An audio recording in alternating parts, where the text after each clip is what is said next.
My name is Mary Wong, and I'm a Chinese medicine practitioner and acupuncturist in downtown Toronto. And welcome to my Fertility Live post number 15. And tonight, I think we need a little extra dose of hope. So I am going to tell you about a story of hope. And this is with regards to a patient that is currently at our clinic, Alive Holistic Health. And I would love for you to listen to her story, because when you are going through this daunting process, you know, this hamster wheel of trying to get pregnant month in, month out, it seems daunting, and oftentimes it seems next to impossible to conceive. And I just want to share with you a story in which, you know, one, that you don't have to be perfect to conceive, and that is really the premise of this all. And even when things look really hopeless, there is a possibility that you can actually conceive. So let me get started. We're using a pseudonym just because, of course, it's not appropriate for me to use the real names of people. So her name is Angie, and she is in Toronto, and she has challenges in several categories according to Western medicine. So she is over 35. She's 36. She's 37 right now. And at the time, she came in a year ago. A year ago last summer. And when she came in, she was quite overweight. We're talking at about 50 pounds overweight, and having polycystic ovarian syndrome. She was not ovulating at all, and would only ovulate when the doctors gave her drugs. And she was also coming in with hives, and that was quite uncontrollable. She was taking Reactin, which is like an antihistamine, every single day. And she was having eczema. She would get recurrent urinary tract infections. And with regards to the polycystic ovarian syndrome, she, as I mentioned, she really had no periods. So we had to work from scratch. She had never had acupuncture, so we incorporated acupuncture and herbal medicine immediately. And she was coming in quite regularly. Initially, I believe even just twice a week, and then she went down to once a week. And what occurred was within a couple of months, she naturally had her period. So that's a start, because in order to get pregnant, you actually need a period. And so we did that, and that continued as while we were working with her. And then, so weekly she was doing the herbal medicine, and she also attempted to stop the Reactin, but that took a while. It decreased, but she was still getting reactions, and of course just the stress of trying to conceive was a big deal. And so we encouraged her to walk for exercise, and not to make it like a big chore, but incorporate it into her life. So what she promised and what she ended up doing was she went and for daily walks at lunchtime during her lunch hour with colleagues at work, which is great because it was a fantastic motivational piece for her, and something that she enjoyed she looked forward to, because her work was also very stressful and definitely a sit-down sedentary job, which doesn't help the scenario.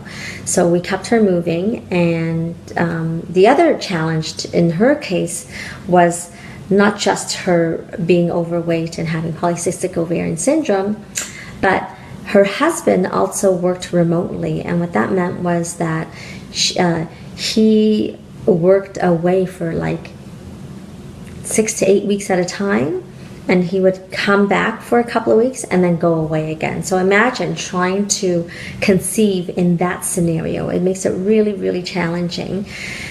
because for one, we didn't even know when she was ovulating. But thankfully, over time, her period cycles, her menstrual cycles, started to shorten, so there was more of a leeway into knowing when her menstrual cycles were going. But with that, we knew right all along that she had always planned to go back to the fertility clinic, and that's fine. So what we did was we integrated Eastern and Western medicine. So we treated her with Chinese medicine and acupuncture, while Western medicine wanted to basically give her drugs to control the hormones and ovulation, and which she did. And of course, the hormones being so strong also increased her reactions, her allergic reactions, and she got more hives, right? So we had to counteract that as well. Anyway, to make a long story short, just this year, in August, she stopped using Reactin completely, the antihistamine, whereas prior she had tried to decrease it, but then she went to completely not having it at all, which is fantastic. And then she was incorporating inseminations, and what they ended up having to do was her husband also had to give sperm sample of frozen, just so that in case she was cycling through and if he was away at work, then the doctors would be able to go towards the frozen sperm where necessary. But of course they were really gunning for getting live sperm samples. So she did a bunch of IUIs, and unfortunately they did not work out. However, the last one that they did, which was in September, she let me see here, 1 second. Right, so in September of this year, she did her last IUI, and in between she had breaks, and again, partly because of the fact that her and her husband were remote, again, they were not even in the same city. So then they did the IUI, which is a turkey-based insemination, and they conceived. And at this point, she has lost a little weight, but certainly she's by no stretch of the imagination considered perfect or a model-like figure at all in any way. She is still on the heavy side, but she has probably lost about 20 pounds. So I think in her case, just being offset, well, she was offset by a lot, and then with graduated time, her imbalances went left of center, and she's just this much out of balance.